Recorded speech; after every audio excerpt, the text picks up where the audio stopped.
welcome to Selected by Counseling. My name is Monica, and if you're new here, welcome, and if not, welcome back as well. It's a long time no see. I know it's been like a long time since I actually posted. So this semester, towards the end of it, was very challenging for me. Very challenging me. I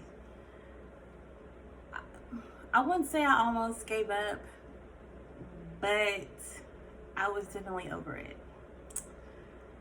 So let's get into it. So this semester I only took 2 classes, and one was in helping relationships and counseling skill, and the other one was in theory and technique counseling. I'm going to talk about the first one first because I feel like I did good in that class. So just to give you all, so this class basically is about honing on the skills that you already have and developing them, and making sure that you're not giving advice to the client, that you allow them to find their own solutions, that you are getting in touch with the human side of you. And this class, basically what this professor wanted from me in the class is, instead of writing like these huge papers at the end of the semester or having a final exam, they wanted us, or me, to write 5 summaries of what I had learned over the semester. And also do 2 videos of using those skills that I mentioned earlier. So in the papers, one of the critiques that I received back was that I was not applying the information to myself, that I was basically rephrasing the information that I was getting from the book, and I needed to use it, apply it to real world scenarios. So,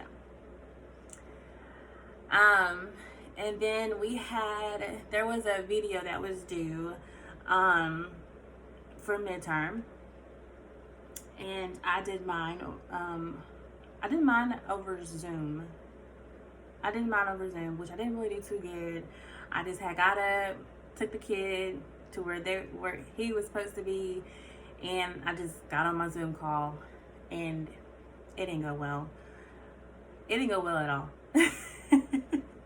Which was expected, because like I literally just like rolled out of bed and did my morning routine, and that was my fault. So I got an 80 on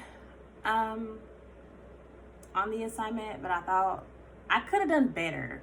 I could have done better. So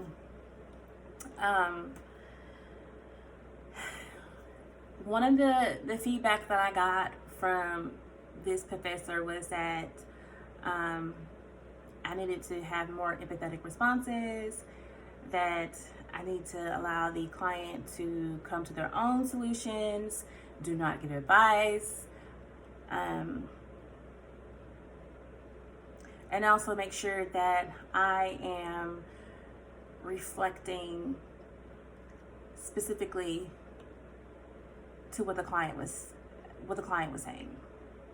So in my final video, I made sure, like when I did my video, I made sure that I pulled out the rubric that was used for this assignment, and I made sure that I went through and that I read it, and then I made sure that I followed it to the T.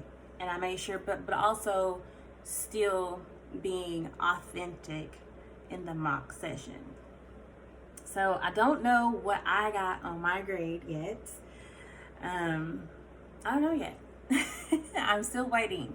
I won't know until probably next week what my overall grade is.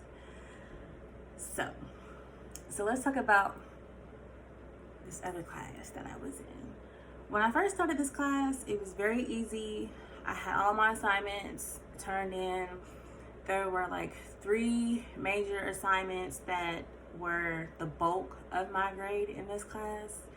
And it was, I knew I could do it. I knew I could do it. It was just like, oh gosh, let me just say. So I started working on my assignments in September. The two biggest assignments, I started working them in September.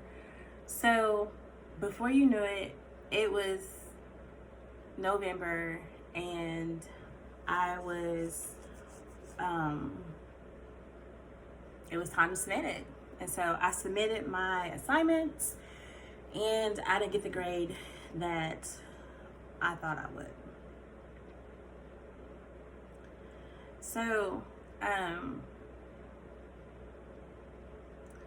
before the semester started, I had to talk with the disability services because I have a learning disability. And especially during this time, because I don't know if I said throughout most of my videos, grad school is very different from undergrad. And when I say different, it is super different. A lot of the times that you hear in undergrad, make sure you read your syllabus, make sure you read your syllabus. You don't hear that in grad school. You hear, make sure you follow the rubric. Did you meet the expectations? Did you read the handbook that was given to you and that you had to sign prior to enrolling? At least that was what was part of my, is a part of my program. You had to read the expectations, all the rules and procedures, and make sure that you're following them. So I have a learning disability, and this disability, so I have a learning disability, and my learning disability affects my prefrontal cortex, which causes poor planning,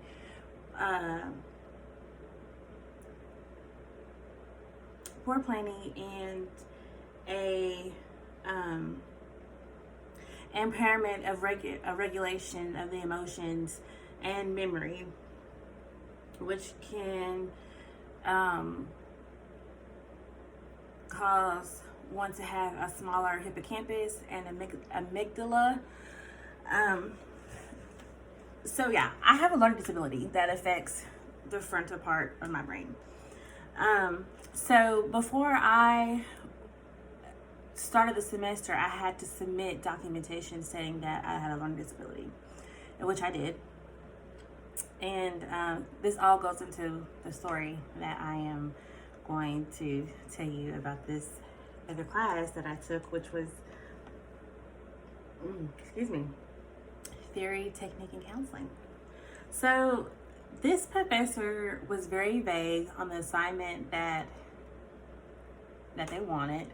I actually conversed with a lot of my peers and was asking them, did they have any idea of what this professor was looking for? Because the setup, there was like a lot of questions and on how, but as far as how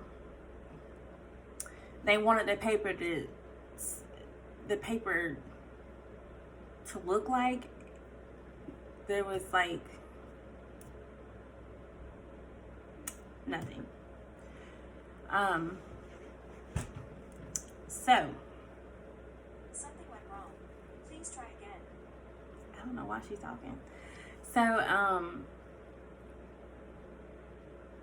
I had emailed her. We had been emailing back and forth, and this professor pulled me to the side. And you know that saying, it's not the way that you say it, but how you say it. Like, their face got all splotchy and red, and it was very intimidating because, number one, if I would have lost my cool, then I would have been pegged as the angry black woman. That is what I would have been pegged as. And I probably would have gotten disciplined for that. But this professor, their behavior was very unprofessional, and I was thinking to myself, I was like, I turned in paperwork saying that I have a learning disability. Like, what part of that don't you understand? I mean, it is in the DSM. It is a real thing. So, yeah, there's a lot of issues with this professor. So I resubmitted my paper. I got a better score on it. There was some feedback. It is constructive feedback.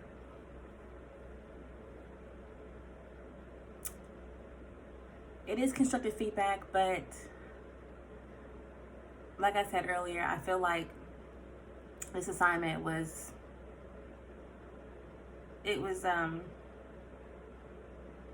too soon in the program to actually know what theory you may want to use in your practice, for someone who really doesn't know the ins and outs who does not know the ins and outs of the program yet. So yeah, how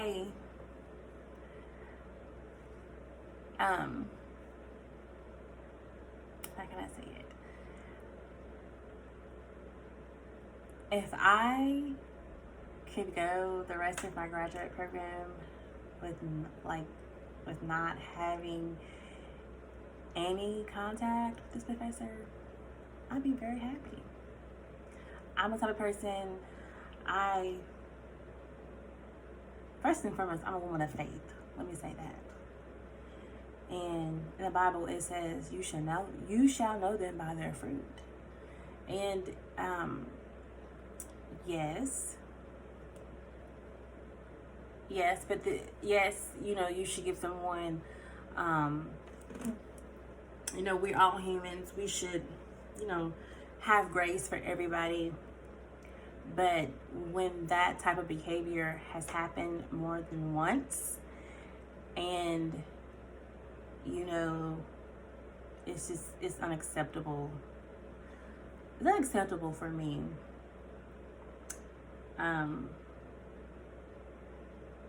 This is unacceptable for me. I have found that sometimes it's better to come back after the fact and then try to get your point across rather than just lose it. And I'm not talking about I'm talking about,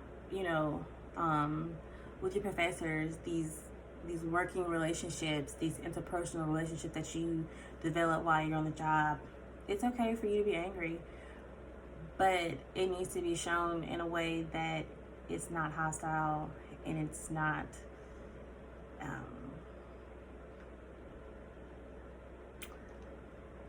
intimidating the person that you're trying to get your message across to. So I'm so glad this semester is over. I have literally just been enjoying my time off, relaxing, and just getting ready for this Christmas season. I'm excited to what the future holds for me. I really am. I have learned that sometimes those expectations will not be met, and that's okay. That's okay. And I'm just learning to just go with the flow. That's the only thing I can do. I can only control how I respond to certain things, and my behaviors. I can't control anyone else. But this semester has literally been a learning curve for me. It's a lot. And when people say that grad school is different. It really is different. It's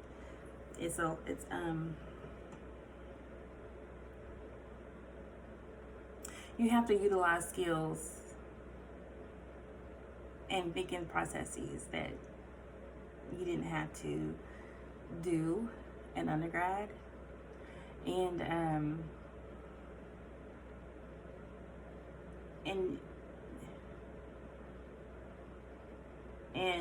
in my case, having someone that is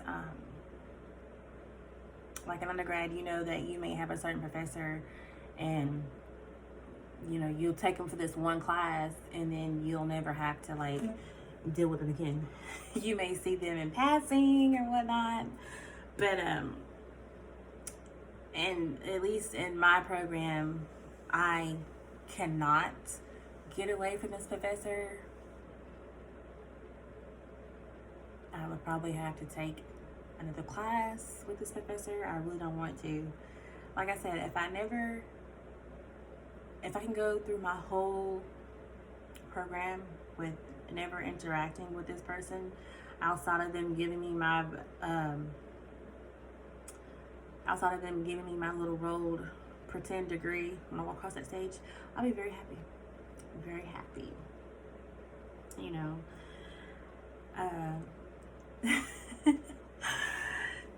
So if you like this video, don't forget to hit like and subscribe. And also, if this is your very first semester of grad school, and let me know in the comments below how your semester went and how did you handle it, because your girl could really use some skills on how to handle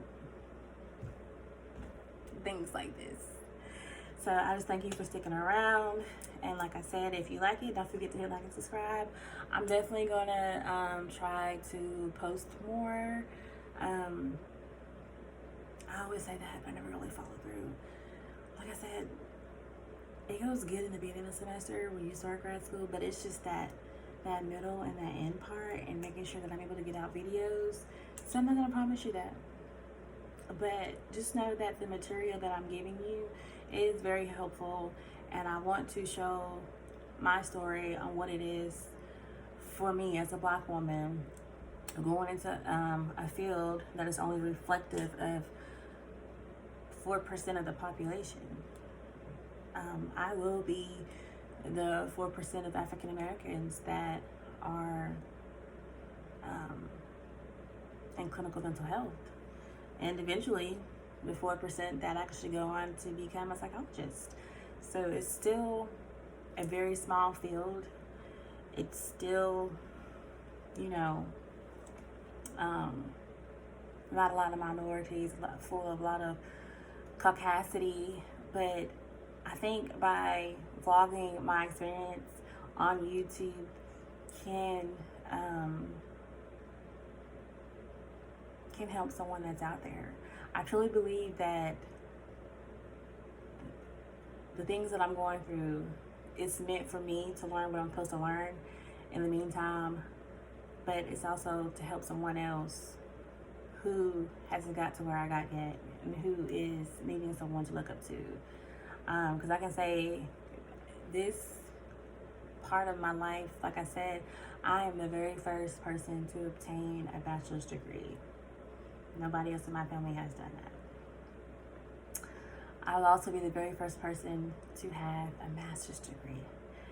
And when I say that, as far as like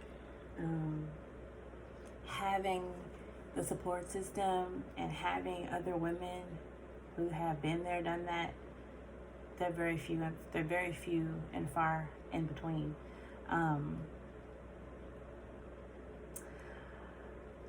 I feel like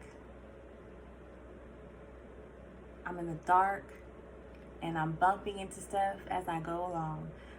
But I have to remember that I gotta keep trusting God. Most importantly, I gotta keep my faith first and foremost. And I know that this is only a speed bump. There's more and greater to come. So stick around and see how this journey goes.